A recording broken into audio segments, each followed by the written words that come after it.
ಬಸವನಗುಡಿ ವಿಧಾನಸಭಾ ಕ್ಷೇತ್ರದ ಜೆಡಿಎಸ್ ಪಕ್ಷದ ವತಿಯಿಂದ ಇಂದು ಸೀತಾ ಸರ್ಕಲ್ನ ವಸಂತ ವಿಹಾರ್ ರೆಸ್ಟೋರೆಂಟ್ನಲ್ಲಿ ಮಹಿಳಾ ಪದಾಧಿಕಾರಿಗಳ ಆಯ್ಕೆ ಹಾಗೂ ನೇಮಕಾತಿ ಪತ್ರ ವಿತರಣೆ ಕಾರ್ಯಕ್ರಮ ಯಶಸ್ವಿಯಾಗಿ ನಡೆಯಿತು. ಕಾರ್ಯಕ್ರಮದಲ್ಲಿ ಜೆಡಿಎಸ್ ಬೆಂಗಳೂರು ಪಶ್ಚಿಮ ಜಿಲ್ಲಾ ಅಧ್ಯಕ್ಷರಾದ ಶ್ರೀ ಟಿ. ತಿಮ್ಮೇಗೌಡರು, ಪಶ್ಚಿಮ ಜಿಲ್ಲಾ ಮಹಿಳಾ ಅಧ್ಯಕ್ಷರಾದ ಶ್ರೀಮತಿ ಮಂಗಳಮ್ಮ ಹಾಗೂ ಬಸವನಗುಡಿ ಕ್ಷೇತ್ರದ ಅಧ್ಯಕ್ಷರಾದ ಶ್ರೀ ಹನುಮಂತೇಗೌಡರು ಭಾಗವಹಿಸಿ ನೂತನ ಪದಾಧಿಕಾರಿಗಳಿಗೆ ಶುಭ ಹಾರೈಸಿದರು. ಸಭೆಯಲ್ಲಿ ಬಸವನಗುಡಿ ಕ್ಷೇತ್ರದ ಮಹಿಳಾ ಅಧ್ಯಕ್ಷೆ ಶ್ರೀಮತಿ ಸುಮಿತ್ರಾ ಬಸವರಾಜು ಅವರ ನೇತೃತ್ವದಲ್ಲಿ ಮಹಿಳಾ ಸಂಘಟನೆಯನ್ನು ಮತ್ತಷ್ಟು ಬಲಪಡಿಸುವ ಕುರಿತು ಚರ್ಚೆ ನಡೆಯಿತು. ಪಕ್ಷದ ತತ್ವ ಸಿದ್ಧಾಂತಗಳನ್ನು ಜನರಿಗೆ ತಲುಪಿಸುವುದು ಹಾಗೂ ಮಹಿಳೆಯರನ್ನು ರಾಜಕೀಯವಾಗಿ ಸಬಲೀಕರಣಗೊಳಿಸುವ ಬಗ್ಗೆ ಮುಖಂಡರು ಮಾರ್ಗದರ್ಶನ ನೀಡಿದರು. ಈ ಸಂದರ್ಭದಲ್ಲಿ ವಿವಿಧ ವಾರ್ಡ್ಗಳ ಮಹಿಳಾ ಮತ್ತು ಪುರುಷ ಅಧ್ಯಕ್ಷರು, ವಿವಿಧ ಘಟಕಗಳ ಪದಾಧಿಕಾರಿಗಳು ಹಾಗೂ ಕಾರ್ಯಕರ್ತರು ಭಾಗವಹಿಸಿ ಕಾರ್ಯಕ್ರಮವನ್ನು ಯಶಸ್ವಿಗೊಳಿಸಿದರು.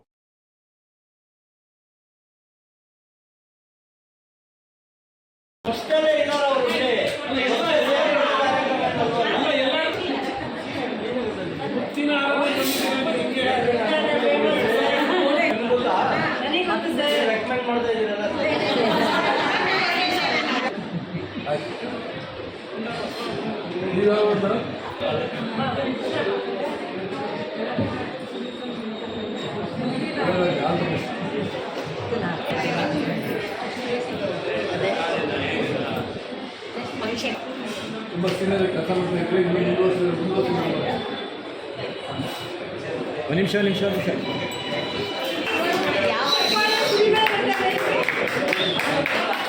ಯಾವ ವಾರ್ಡ್ಗೆ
ನಿಮಿಷ ಯಾವ ವಾರ್ಡ್ಗೆ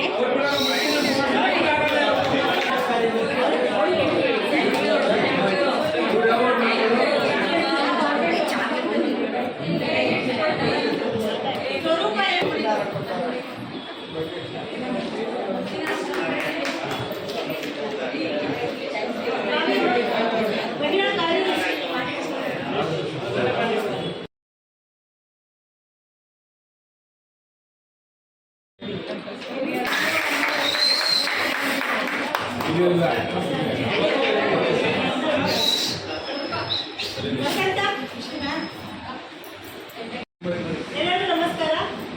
ಶುಭ ಸಂಜೆ. ಇಂದಿನ ಸಭೆಯ ಉದ್ದೇಶ ಬೆಂಗಳೂರು ಜೆಡಿಎಸ್ ಬಸವನಗುಡಿ ಕ್ಷೇತ್ರದಿಂದ ಪದಾಧಿಕಾರಿಗಳನ್ನ ಆಯ್ಕೆ ಮಾಡಲಾಗಿ ಅವರಿಗೆ ನಾಮಕ ಪತ್ರಗಳನ್ನ ಕೊಡ್ತಾ ಇದ್ವಿ. ಆ ಉದ್ದೇಶದಿಂದ ಇಲ್ಲಿ ಸಭೆ ಸೇರಿದ್ವಿ. ಈ ಸಭೆಗೆ ಮುಖ್ಯವಾಗಿ ನಮಗೆ ಗೆಸ್ಟಿಂದ ಅಧ್ಯಕ್ಷರಾಗಿ ಬಂದಿರುವಂತಹ ತಿಮ್ಮೇಗೌಡರಿಗೆ ನಿಮ್ಮೆಲ್ಲರ ಪರವಾಗಿ ಸ್ವಾಗತ. ಗೆಸ್ಟಿನ ಮಹಿಳಾ ಅಧ್ಯಕ್ಷರನ್ನ ಮಂಗಳಮ್ಮ ಬಂದಿದ್ದಾರೆ. ಅವರು ಅಷ್ಟೇ ಅಲ್ಲದೆ ಬಸವನಗುಡಿ ಕ್ಷೇತ್ರದ ಅಧ್ಯಕ್ಷರಾದ ಹನುಮಂತೇಗೌಡರು ಸಹ ಈ ದಿನ ಅಧ್ಯಕ್ಷತೆ ವಹಿಸಿದ್ದಾರೆ. ಸರ್, ನಿಮಗೂ ಸಹ ನಮ್ಮ ಸ್ವಾಗತ. ಸಭೆಯ ಅಧ್ಯಕ್ಷತೆ ವಹಿಸಿರುವಂಥ ಸುಮಂತ ಅವರೇ, ಮತ್ತು ನಮ್ಮ ವಿಭಾಗದ ಮಹಿಳಾ ಅಧ್ಯಕ್ಷರಾದ ಮಂಗಳಮ್ಮ ಅವರು, ನಮ್ಮ ಬಸವನಗುಡಿ ಅಧ್ಯಕ್ಷರಾದಂಥ ಹನುಮಂತೇಗೌಡರು ಹಾಗೂ ಇಲ್ಲಿ ಮುಂಭಾಗದಲ್ಲಿರುವ ಏನು ನಮ್ಮ ಬಸವನಗುಡಿ ಕಮಿಟಿ ಮತ್ತು ವಾರ್ಡ್ನ ಕಮಿಟಿ ಬಗ್ಗೆ ಗಮನ ಏನು ಎಲ್ಲ ಸೇರಿದಿಲ್ಲ, ತಮಗೆಲ್ಲ ನಾನು ಸಭೆಗೆ ಸ್ವಾಗತವನ್ನು ಕೊಡ್ತಾ ಎಲ್ಲ ಅಭಿನಂದನೆಗಳು ತಿಳಿಸ್ತಾ ನಾನು ಒಂದೇ ಒಂದು ಮಾತು ಇಷ್ಟಪಡ್ತೀನಿ. ಇವತ್ತು ಏನು ನೀವು ಕಮಿಟಿಗೆ ಬರ್ತಾ ಇದ್ದೀರಾ, ದಯವಿಟ್ಟು ಸುಮ್ಮನೆ ನಾನು ಕಮಿಟಿಲಿ ಇದ್ದೀನಿ, ನನ್ನ ಹೆಸರಲ್ಲಿರುತ್ತೆ, ಆರಾಮಾಗಿ ಎಲ್ಲ ಜೊತೆ ಓಡಾಡ್ಕೊಂಡು ಇರ್ಬೋದು ಅಂತ ಬಂದರೆ ದಯವಿಟ್ಟು ಯಾರೂ ಆ ಕಮಿಟಿಗೆ ಬರೋಕ್ಕೆ ಹೋಗ್ಬೇಕು. ನಾವು ಸ್ವಲ್ಪ ಸಂಘಟನೆ ಮಾಡ್ತೀವಿ, ನಮ್ಮ ಜೊತೆನೂ ಕನಿಷ್ಠ ಒಂದು 5 ರಿಂದ 10 ಜನ ಕರ್ಕೊಂಡ್ಬರ್ತೀವಿ. ಪಕ್ಷದ ಸಂಘಟನೆಗೆ, ಪಕ್ಷ ಬಲವರ್ಧನೆಗೆ ಕುಮಾರಣ್ಣವರ ಮತ್ತು ದೇವೇಗೌಡರ ಕೈ ಬಲಪಡಿಸೋದಕ್ಕೆ ನಾವೆಲ್ಲ ಬರ್ತೀವಿ ಅನ್ನೋ ಒಂದು ಉದ್ದೇಶ ಇದ್ದರೆ ದಯವಿಟ್ಟು ಪೋಸ್ಟ್ ತಗೊಳ್ಳಿ. ನಾನು ನೇರವಾಗಿ ಹೇಳ್ತಾ ಇದ್ದೀನಿ, ಯಾರು ಬರ್ತಿಳ್ಕೊಳಕ್ಕೆ ಹೋಗಬೇಕು. ಇವತ್ತು ನಿಮ್ಗೆ ಗೊತ್ತಿದೆ, ದೇವೇಗೌಡ ಅಪ್ಪಾಜಿಯವರು ಪ್ರಧಾನಮಂತ್ರಿಗಳಾಗಿದ್ದಾಗ, ಮುಖ್ಯಮಂತ್ರಿಗಳಾಗಿದ್ದಾಗ, PWD ಮಿನಿಸ್ಟರ್ ಆಗಿದ್ದಾಗ ಅವ್ರು ಮಾಡಿರೋಂಥ ಕಾರ್ಯಕ್ರಮಗಳು ನಿಮಗೆಲ್ಲ ಗೊತ್ತಿದೆ. ನೀವೆಲ್ಲ ಹಳ್ಳಿಗಾಡಿನಿಂದ ಬಂದು ಬೆಂಗಳೂರು ಸೆಟ್ಲ್ ಆಗಿರೋರೆ ನಮ್ತಾರೆ, ನಾವೆಲ್ಲ ಗೊತ್ತಿದೆ. ಆದರೆ ಇವತ್ತು ಕಾಂಗ್ರೆಸ್ ಪಕ್ಷ ಇರ್ಬೋದು, ನಮ್ಮ ಮಿತ್ರ ಪಕ್ಷ ಇರ್ಬೋದು, ಸಾಮಾನ್ಯ ಜನರಿಗೆ ಏನು ಕೊಟ್ಟಿದ್ದಾರೆ, ಏನು ಮಾಡ್ತಾ ಇದ್ದಾರೆ ಅನ್ನೋದು ನಿಮಗೆಲ್ಲ ಗೊತ್ತಿದೆ. ಇವತ್ತು ಮಹಿಳೆಯರಿಗೆ ಬರೀ 2,000 ರೂಪಾಯಿ ಕೊಟ್ಬಿಟ್ರೆ ನಿಮ್ಮ ಸಮಸ್ಯೆಗಳೆಲ್ಲ ಬಗೆಹರಿಯುತ್ತಾ? ಅದನ್ನು ಮೊದಲನೇದಾಗಿ ಯೋಚನೆ ಮಾಡಿ. ಮತ್ತು 200 ಯೂನಿಟ್ ವಿದ್ಯುತ್ ಫ್ರೀ ಕೊಡ್ತಾರೆ ಅಂತ ಹೇಳ್ತಾರೆ. ಇಲ್ಲಿ ಎಷ್ಟು ಜನ ಬಾಡಿಗೆ ಮನೆಯಲ್ಲಿಲ್ಲ ಹೇಳಿ? ಬಾಡಿಗೆ ಮನೆಯಲ್ಲಿರೋರು ವಿದ್ಯುತ್ ಫ್ರೀ ಸಿಗುತ್ತಾ? ಅದನ್ನೆಲ್ಲ ನೀವು ಯೋಚನೆ ಮಾಡಿ. ಕುಮಾರಣ್ಣವ್ರು ಮಾಡುವಂಥ ಕಾರ್ಯಕ್ರಮಗಳು, ದೇವೇಗೌಡರು ಮಾಡಿರೋ ಕಾರ್ಯಕ್ರಮಗಳು ನಮ್ಮ ಪಕ್ಷಕ್ಕೆ ತುಂಬ ಮುಖ್ಯವಾದದ್ದು. ಇವತ್ತು ಅವ್ರು ಏನೇ ಕೆಲಸ ಮಾಡಿದ್ರು ಸಾರ್ವಜನಿಕರಿಗೋಸ್ಕರ ಕೆಲಸ ಮಾಡ್ತಾರೆ, ಒಬ್ಬರು ಬಡವರಿಗೋಸ್ಕರ ಕೆಲಸ ಮಾಡ್ತಾರೆ. ಇವತ್ತು ಮುಂದಿನ ದಿನಗಳಲ್ಲಿ ಅವರು ದಿನ ಅದನ್ನೇ ಹೇಳ್ತಾರೆ. ಇವತ್ತು ಏನು ಹೈಟೆಕ್ ಶಾಲೆಗಳಲ್ಲಿ ನೀವೆಲ್ಲ 1 ಲಕ್ಷ, 2 ಲಕ್ಷ, 5 ಲಕ್ಷ ಅಂತ ಫೀಸ್ ಕಟ್ಟಿ ಮಕ್ಕಳನ್ನ ಓದಿಸ್ತಾ ಇದ್ದೀರಾ, ಆ ಥರ ಸರ್ಕಾರಿ ಶಾಲೆಯಲ್ಲಿ ವಿದ್ಯಾಭ್ಯಾಸ ಕೊಡಬೇಕು ಅನ್ನೋದು ಅವ್ರ ಗುರಿ. ಅವಾಗ ಯಾಕೆ ನೀವು ಪ್ರೈವೇಟ್ ಸ್ಕೂಲಿಗೆ ಸೇರ್ಸಕ್ಕೆ ಹೋಗ್ತೀರಾ? ಆ ಥರ ಉನ್ನತವಾದ ಶಾಲೆ ಮತ್ತು ಒಂದು ಅತ್ಯುತ್ತಮವಾದ ಅಧ್ಯಾಪಕರನ್ನ ನೇಮಿಸಿ ಪಾಠ ಹೇಳ್ಕೊಟ್ಟಾಗ ಪ್ರೈವೇಟ್ ಸ್ಕೂಲ್ ಅವಶ್ಯಕತೆ ಇರೋದಿಲ್ಲ. ಅಂಥ ಒಂದು ಯೋಜನೆ. ಮತ್ತು ಬಡವರಿಗೆಲ್ಲರಿಗೂ ಉಚಿತವಾದ ಚಿಕಿತ್ಸೆ. ಇವಾಗ ಅಪೋಲೋ ಹಾಸ್ಪಿಟ್ಲ್ ಇರ್ಬೋದು, ಮಣಿಪಾಲ್ ಇರ್ಬೋದು, ಇನ್ನೊಂದು ಇರ್ಬೋದು, ದೊಡ್ಡ ದೊಡ್ಡ ಹಾಸ್ಪಿಟ್ಲಿಗೆ ನೀವು ಸುಮ್ಮನೆ ಹೋಗಿ ಅಡ್ಮಿಟ್ ಆದರೆ ಮಿನಿಮಮ್ 1 ಲಕ್ಷ ಬಿಲ್ ಮಾಡ್ತಾರೆ. ಅಂಥ ಪರಿಸ್ಥಿತಿ ಇರಬಾರ್ದು. ಯಾವುದೇ ಹಾಸ್ಪಿಟ್ಲಿಗೆ ಹೋದರೂ ಬಡವರಿಗೆ ಉಚಿತವಾಗಿ ಆರೋಗ್ಯ ಸಿಗಬೇಕು, ಚಿಕಿತ್ಸೆ ಸಿಗಬೇಕು ಅನ್ನೋದು ಅವ್ರ ಉದ್ದೇಶ. ಮತ್ತು ಉದ್ಯೋಗ, ಒಬ್ಬರು SLC ಓದಿರೋರಿಗೆ ಅವರಿಗೆ ಓದಕ್ಕೆ ತಕ್ಕಂತೆ ಉದ್ಯೋಗ, ಡಿಗ್ರಿ ಮಾಡಿರೋರಿಗೆ ಓದಕ್ಕೆ ತಕ್ಕಂತೆ ಉದ್ಯೋಗ. ಇಷ್ಟನ್ನು ಕೊಟ್ಟರೆ ನಾವು ಸರ್ಕಾರದಿಂದ ಅವರಿಗೆ ತಿಂಗಳಿಗೆ 2,000 ಕೊಡೋದು ಬೇಕಾಗಿಲ್ಲ, 200 ಯೂನಿಟ್ ವಿದ್ಯುತ್ ಶಕ್ತಿನೂ ಫ್ರೀ ಕೊಡೋದು ಬೇಕಾಗಿಲ್ಲ ಅಂತ ಹೇಳ್ತಾರೆ.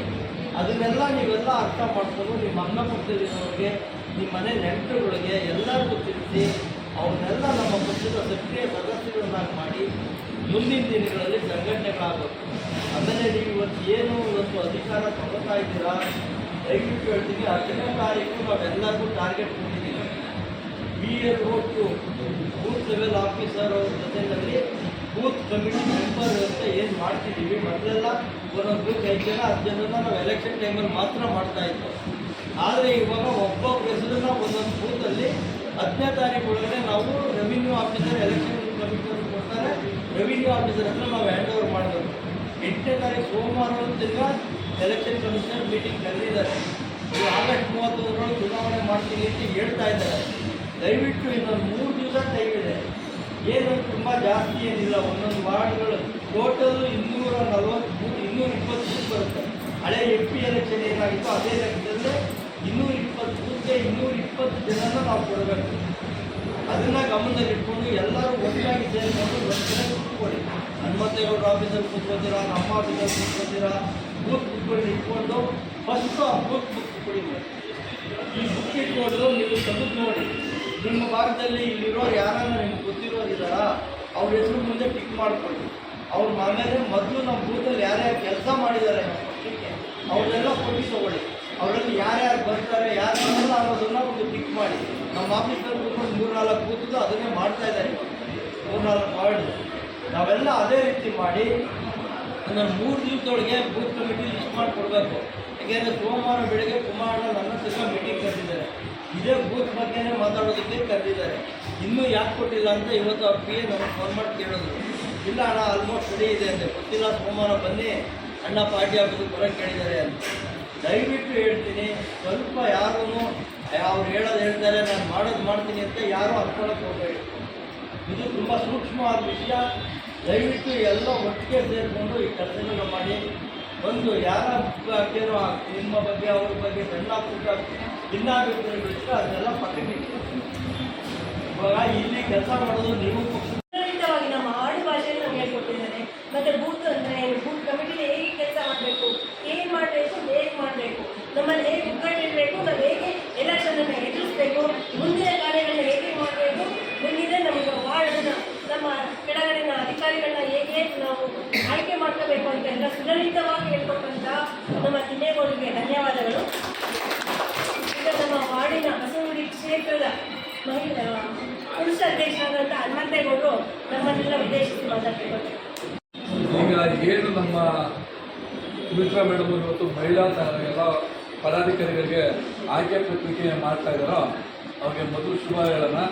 ಹಾಗೆ ನಮ್ಮ ಪಕ್ಷದ ನಿಷ್ಠಾವಂತ ಕಾರ್ಯಕರ್ತರುಗಳೆಲ್ಲ ಸೇರಿದ್ದೀವಿ. ನೀವೆಲ್ಲ ಸುಮಾರು ವರ್ಷಗಳಿಂದ ಮನ ಎಲ್ಲ ಕೊಟ್ಟು ಕೆಲಸ ಮಾಡ್ತಾ ಇದ್ದೀವಿ ಪಕ್ಷದ ಸಂಘಟನೆ ವಿಚಾರದಲ್ಲಿ. ಹಾಗಾಗಿ ನೀವು ಏನು ಮಾಡಬೇಕಪ್ಪ ಅಂದರೆ ಇವತ್ತು ಅರ್ಜೆಂಟಾಗಿ BEd ಕಾರ್ಯಕ್ರಮ ಮಾಡಬೇಕು ಅಂತ ಕಳೆದ ವಾರ ನಾವು ಎಲ್ಲ ಅಧ್ಯಕ್ಷರುಗಳನ್ನ ಆಯ್ಕೆ ಮಾಡಿ ಅಧ್ಯಕ್ಷರುಗಳು ಸಹ ಜವಾಬ್ದಾರಿ ವಹಿಸಿದ್ದೀವಿ. ಆದರೆ ಕೆಲವೊಂದು ಅಧ್ಯಕ್ಷರುಗಳು ಈಗ ನಮ್ಮ ತಿಮ್ಮೇಗೌಡರು 15 ಬೂತ್ಗೆ ಮಾಡಿದ್ದೀನಿ ಅಂತ ಹೇಳಿದ್ರು. ಅವ್ರಿಗೊಂದು ನಿಜವಾದ ಒಂದು ಕ್ಲಾಸ್ ಹೊಡಿದ್ರಿ ದಯವಿಟ್ಟು. ಯಾಕೆಂದರೆ ಆ 15 ಬೂತ್ ಮಾಡೋದು ಅತಿ ಇದೆಯಲ್ಲ ಮಾಡಿದ್ದಾರೆ. ಅದೇ ರೀತಿ ನಮ್ಮ ಕೆಲವೊಂದು ವಾರ್ಡ್ನಲ್ಲಿ ಇನ್ನೂ ಮಾಡೋದ್ರಲ್ಲಿ ಮುಂದಿದ್ದೀವಿ ಅಂತ ಗುರುರಾಜ್ ಅವರು ಸೇರಿದಾರಂತೆ. ಅದ್ರ ನಮ್ಮ ಚಾಮರಾಜನಗರ ಗುರುರಾಜ್ ಅವರು ಸೇರಿದ್ದಾರೆ. ಸೊ ನಿಮಗೂ ಒಂದು ಕ್ಲಾಸ್ ಇರುತ್ತೆ, ನನ್ನ ಕಡೆಯಿಂದ ಇರುತ್ತೆ. ಹಾಗಾಗಿ ಎಲ್ಲ ವಾರ್ಡಲ್ಲೂ ಸಹ 10 ವಾರ್ಡಲ್ಲೂ ದಯವಿಟ್ಟು BEd ಮಾಡಿಕೊಡೋ ಕಾರ್ಯಕ್ರಮಕ್ಕೆ ರವಿಯವರೇ ಸ್ವಲ್ಪ ಬೇಗ ಬನ್ನಿ. ಕಾರ್ಯಕ್ರಮನ ಸೋಮವಾರ ಕುಮಾರಣ್ಣ ಮೀಟಿಂಗ್ ಕರೀತಾರೆ ಅಂತ ಕಾರ್ಯಕರ್ತರು ಬಂದಿತ್ತು. ಸ್ಪೆಷಲ್ ಮೆಸೇಜ್ ಬಂದಿದೆ. ಅಧ್ಯಕ್ಷರುಗಳು ಏನು ಮಾಡ್ತಾ ಇದ್ದಾರೆ ಅಂತ ಕ್ವಶನ್ ಕೇಳ್ತಾ ಇದ್ದಾರೆ. ಸೊ ಹಾಗಾಗಿ ದಯವಿಟ್ಟು ಅದಕ್ಕೆ ಅವಕಾಶ ಕೊಡಬೇಡಿ. BEd ಮಾಡೋದು ಇದೇ ಹೊಸದಾಗಿ ಏನು ಮಾಡ್ತಾ ಇಲ್ಲ. ಎಲ್ಲರೂ ಸೀನಿಯರ್ಸ್ ಇದ್ದೀವಿ. ಎಲ್ಲ ಕೂತ್ಕೊಂಡು 10 ನಿಮಿಷ ಕೂತ್ಕೊಂಡ್ರೆ ಒಂದೊಂದು ವಾರ್ಡ್ ಹೆಚ್ಚು ಕಡಿಮೆ ಒಂದು 80% ಮುಗಿಸ್ಬೋದು ಅಂತ ನನ್ನ ಭಾವನೆ. ದಯವಿಟ್ಟು ಎಲ್ಲ ಅಧ್ಯಕ್ಷರುಗಳು, ಮಹಿಳಾ ಅಧ್ಯಕ್ಷರು ವಿಶೇಷವಾಗಿ ಕೆಲವು ಅಧ್ಯಕ್ಷರು ಬಿಸಿ ಆಗ್ಬಿಟ್ಟವ್ರೆ. ನಮ್ಮ ಜೆಂಟ್ಸ್ ಅಧ್ಯಕ್ಷರು ನೀವು ಏನು ನೀವೆಲ್ಲ ಇದ್ದೀರೋ ಆ ಬುಕ್ಗಳು ತಗೊಂಡು ಕೂತ್ಕೊಂಡ್ರೆ ಒಂದು ಅರ್ಧ ಗಂಟೆ ಕೂತ್ಕೊಂಡ್ರೆ ನಮ್ಮ ಆಫೀಸ್ಗೆ ಬನ್ನಿ, ಅಲ್ಲೇ ಎಲ್ಲರೂ ಕರೆಯೋಣ. ಇಲ್ಲ ತಿಮ್ಮೇಗೌಡರ ಆಫೀಸ್ಗೆ ಹೋಗಿ ಒಟ್ಟಲ್ಲಿ ನನಗೆ BEd ಸೋಮವಾರ ಸಾಯಂಕಾಲ ಸೋಮವಾರ ಮೀಟಿಂಗ್ಗೆ ತಗೊಂಡೋಗಕ್ಕೆ ಅವಕಾಶ ಮಾಡಿಕೊಡಿ ಅಂತ ನಿಮ್ಮಲ್ಲಿ ಮತ್ತೊಮ್ಮೆ ಕೇಳ್ಕೊಳ್ತೀನಿ. ಯಾಕೆಂದರೆ ನೀವು ವಿಚಾರ ಸೀರಿಯಸ್ ಆಗಿ ತಗೊಂಡ್ರೆ ಹೋದರೆ ನಾಳೆ ಸೋಮವಾರ ದಿನ ಏನು ಮಾಡಲಿ ನೀವು ಅಧ್ಯಕ್ಷರುಗಳಾಗಿ ಅಂತ ಕ್ವಶನ್ ರೈಸ್ ಆಗುತ್ತೆ. ಆ ಕ್ವಶನ್ ಆನ್ಸರ್ ಮಾಡೋದಕ್ಕೆ ಎಲ್ಲ ಅಧ್ಯಕ್ಷಗಳು ಜವಾಬ್ದಾರಿಗಳಾಗ್ತದೆ. ದಯವಿಟ್ಟು ನೆಗ್ಲೆಕ್ಟ್ ಮಾಡಬೇಡಿ. ಅದರೊಳಗೆ ಮುಂಚೆ ಈಗ ಇನ್ನೂ ನಾಳೆನೂ ಅವಕಾಶ ಇದೆ, ಇವಾಗ ಸಾಯಂಕಾಲ ಅವಕಾಶ ಇದೆ. ನೀವು ಕರೆ ನಾನು ಕೂತ್ಕೋತೀನಿ. ನಮ್ಮ ಗಿರಿನಗರ ಹೊಡೋದ್ರಿಗೆ ನಿಮ್ಗೆ ಏನು ಬೇಕೋ ಅದನ್ನೆಲ್ಲರೂ ಕರ್ಸೋಣ, ಕೂತ್ಕೊಂಡು ಮಾಡೋಣ. ಏನು ದೊಡ್ಡ ವಿಚಾರ ಆಗಲ್ಲ. ದಯವಿಟ್ಟು ನೀವು ಸ್ವಲ್ಪ ಸೀರಿಯಸ್ ಅಂತ ಬರ್ಡೇ ಇರ್ಬೋದು, ಅದಕ್ಕೆ ವಿಶೇಷವಾಗಿ ನಾವೆಲ್ಲ ಸೇರ್ಕೊಂಡು ಮಾಡೋಣ. ವಾರ್ಡಲ್ಲಿ ಮಿನಿಮಮ್ 5 ವಾರ್ಡ್ ಗೆಲ್ಲಬೇಕು. ಆ ರೀತಿ ಸಂಘಟನೆಯನ್ನು ಮಾಡಿಟ್ಕೊಂಡ್ರೆ ಒಂದು ವಾರ್ಡಲ್ಲಿ 300 ಜನ ಈಗ BJP ಮಾಡ್ತಾ ಇದ್ದಾರೆ. ಒಂದು ವಾರ್ಡ್ಗೆ 300 ಜನ BJP ಕಾರ್ಯಕರ್ತರು ರೆಡಿ ಮಾಡ್ತಾ ಇದ್ದಾರೆ. ಇವತ್ತು ಅರ್ಥ ಮಾಡ್ಕೋಬೇಕು. ನಾವು ಬರೀ 21 ಜನ ಮಾಡೋಕ್ಕೆ ಒದ್ದಾಡ್ತಾ ಇದ್ದೀವಿ. ಆ ಸರ್ಕಾರ ಸಾಕಬಾರ್ದು. ಒಬ್ಬೊಬ್ಬರು ಕನಿಷ್ಠ ಅಂದ್ರೆ 21 ಬೂತಲ್ಲೂ 10 ಜನ ಮಾಡಿ 200 ಜನ ಹೋಗ್ತಾರೆ. ಆ ಕೆಲಸ ನಾವು ಮಾಡೋದ್ರ ಮಾತ್ರ ಪಕ್ಷ ಗೆಲ್ಸೋದಕ್ಕೆ ಸಾಧ್ಯ. ಇಲ್ಲವರು ನಾವು ಯಾವುದೇ ಕಾರಣಕ್ಕೂ ಸುಮ್ಮನೆ ಮಾತಾಡ್ಕೊಂಡು ನಾವು ಗೆಲ್ಲುತ್ತೀವಿ ಎಲೆಕ್ಷನ್ ಬಂದಾಗ ಬಂದು ಓಡಾಡೋದು ಅವೆಲ್ಲ ಮಾಡೋದು. ಬೂತಲ್ಲಿ ನೀವು ಒಂದು ಭಾಗ ಒಂದೊಂದು 1000 ಜನ ಇದ್ದಾರೆ ವೋಟರ್ಸು. ಈ 1000 ಜನದ ಒಳಗಡೆ ನಾವು ಮೊದಲನೇ ಪ್ರಿಯಾರಿಟಿ ಒಬ್ಬನ ಹುಡ್ಕೋದಕ್ಕೆ, ಬರೀ ಒಬ್ಬನ 1000 ಜನದಲ್ಲಿ. ಆಮೇಲೆ ನೀವು ಇದರಲ್ಲಿ ಒಂದು 25 ಜನ ನೀವು ಮಾಡಬೇಕಾಗುತ್ತೆ. ಯಾಕಂದ್ರೆ ಈಗ 4 ರೋಡ್ ಕೆಲಸ ಮಾಡೋದನ್ನ ನೀವು ಐಡೆಂಟಿಫೈ ಮಾಡಬೇಕಾಗುತ್ತೆ. ಮೊದಲು ನೀವು ಒಬ್ಬರು ಐಡೆಂಟಿಫೈ ಮಾಡಿದ್ರೆ ಅವ್ರಿಗೆ ಆ ಟಾಸ್ಕ್ ಮಾಡೋಣ, ಆಯ್ತಾ? ದಯವಿಟ್ಟು ಎಲ್ಲರೂ ಸೀರಿಯಸ್ ಆಗಿ ತಗೊಳ್ಳಿ. BEd ನಾಳೆ ಸೋಮವಾರ ಮಧ್ಯಾಹ್ನ ಒಳಗಡೆ ದಯವಿಟ್ಟು ತೋರಿಸೋದಕ್ಕೆ ವ್ಯವಸ್ಥೆ ಮಾಡಿ. ಇದೇನಾರ ತೊಂದರೆ ಆದರೆ ಏನೋ ತೊಂದರೆ ನಮ್ಮನ್ನು ನೇರವಾಗಿ ಕಾಣಿ. ನಮ್ಮ ಕೈಲಾಗೋ ಪ್ರಯತ್ನ ನಾವು ಮಾಡ್ತೀವಿ, ಮಾಡಿಸ್ಕೊಡ್ತೀವಿ. ನನಗೂ ಸಾಕಷ್ಟು ಅನುಭವ ಆಗಿದೆ. ನಮ್ಮ ಕೆಲವರು ಕಷ್ಟ ಆಗ್ತಾ ಇದೆಯೋ ಅಷ್ಟೊಳಗೆ BEd ರೆಡಿ ಇದ್ರೆ ಅವ್ರ ಜೊತೆ ನಾವು ಹೋದಾಗ ಎಲ್ಲ ಅವ್ರನ್ನು BJP ಬರ್ತಾರೆ, ಕಾಂಗ್ರೆಸ್ ಅವರು ಬರ್ತಾರೆ, JDS ಅವರು ಇರ್ತೀವಿ. ಯಾರು ವೋಟರ್ ID ನಿಜವಾದ ವೋಟರ ಅಥವಾ ಪದಾಧಿಕಾರಿಗಳನ್ನ ನೇಮಕ ಮಾಡೋದಕ್ಕೆ ನಮ್ಮ ಬೆಸ್ಟಿಂದ ಮುಖ್ಯವಾದ ಮಂಗಳಮ್ಮ ಅವರು ನಮ್ಮನ್ನೆಲ್ಲ ಉದ್ದೇಶಿಸಿ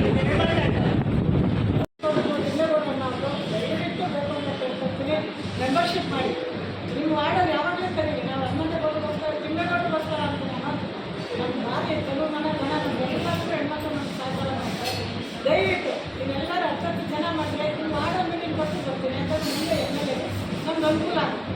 ಈಗ ನಾವು ಅಕ್ಕ ಗೆದ್ದರೆ ಎಷ್ಟಾದ್ರೂ ಗೆಲ್ಬೋದು ನಾವು. ಅವಾಗ ನಮಗೆ ಬೇರೆ ಹೆಸರು ಕಷ್ಟ ಮಾಡ್ತಾರೆ, ನಮ್ಮ ಗೆಲ್ಲೋದು ಕಷ್ಟಪಡ್ತಾರೆ, ನನಗೆ ಒಂದು ಗೌರವ ಸಿಗುತ್ತೆ. ಆಮೇಲೆ ನಮ್ಮ ಹೆಣ್ಮಕ್ಳು ಬಸ್ಸುಗಳಿಗೆ ಇದ್ದಷ್ಟು ಯಾವ ಕ್ಷೇತ್ರದಲ್ಲೂ ಅದೊಂದು ನಾನು ತುಂಬ ಗಂಡ ವರ್ಷವಾಗಿ ಹೇಳ್ತೀನಿ. ತುಂಬ ಹೆಣ್ಮಕ್ಳು ಯಾವುದೇ ಟೈಪ್ ಆಗಲಿ, ಒಂದು ಮೀಟಿಂಗ್ ಆಗಲಿ, ಕುಮಾರ ಫಂಕ್ಷನ್ ಆಗಲಿ, ತಿನ್ನೋದು ಶಿಕ್ಷಣ ಕಳಿಸ್ಕೊಡ್ತಾರೆ, ಸುನೀತ ಕರ್ಕೊಂಡ್ಬರ್ತಾರೆ, ಹನ್ನೊಂದು ಕಳಿಸ್ಕೊಡ್ತಾರೆ. ನಿಮ್ಮ ಇದರೊಳಗೆ ಮುಂದೆಗಿಂದ ನಮ್ಮ 5-6 ಜನ ಭವಿಷ್ಯ ಬಂತು ಗೆಲ್ಲಲೇಬೇಕಂದ್ರೆ ನೀವು ಯಾವಾಗಲೂ ನಾನು ನನ್ನ ಕೆಲಸ ಮಾಡ್ಕೊಡ್ತೀನಿ. ವಾರ್ಡ್ಗಳಿಗೆ ಬಂದು ನಾನು ಕೆಲಸ ಮಾಡ್ತೀನಿ. ವಾರ್ಡ್ಗೆ ತರ್ತಿರುತ್ತೆ, ನಮಗೇನು ಬೇಕಾಗಿಲ್ಲ. ಆ ಸ್ಟೇಟ್ ಕಮಿಟಿ ಇದ್ದರು ಈ ಸಲ GDA ಅಂತ ಹಾಕ್ತಿದ್ದಾರೆ. ಅದಕ್ಕೆ ನಾನು ಎಲ್ಲರಿಗೂ ಧನ್ಯವಾದ ಹೇಳ್ತೀನಿ. ಸುನೀತ ಧನ್ಯವಾದ ಹೇಳ್ತೀನಿ. ಅಧ್ಯಕ್ಷರು ತಗೊಂಡ್ರಪ್ಪ ಎಮ್ಮ ವರ್ಷದ ನಿಷ್ಠಾವಂತೆ ಕೆಲಸ ಮಾಡ್ತಾರೆ. ಅದಕ್ಕೋಸ್ಕರ ನಾನು ಗೌರವ ಕೊಡ್ತೀನಿ. ನೀವು ಆ ಹೆಣ್ಣು ಏನೇ ಕಷ್ಟ ಆದರೆ ಸುಖ ಇದೆ ತುಂಬ ಮನುಷ್ಯರು ಚೆನ್ನಾಗಿ ಮಾಡೋಣ. ಈ ಥರ ಅಧ್ಯಕ್ಷರಿದ್ದಾರೆ, ಅಣ್ಣಂದಿದ್ದಾರೆ, ಇವರೇ ಸೇರ್ಕೊಂಡು ಕೆಲಸ ಮಾಡ್ತಾರೆ. ದಯವಿಟ್ಟು ಎಲ್ಲರಿಗೂ ಕೈ ಯಾವ ಎಲ್ಲ ಪ್ರೀತಿಯಿಂದ ಒಂದು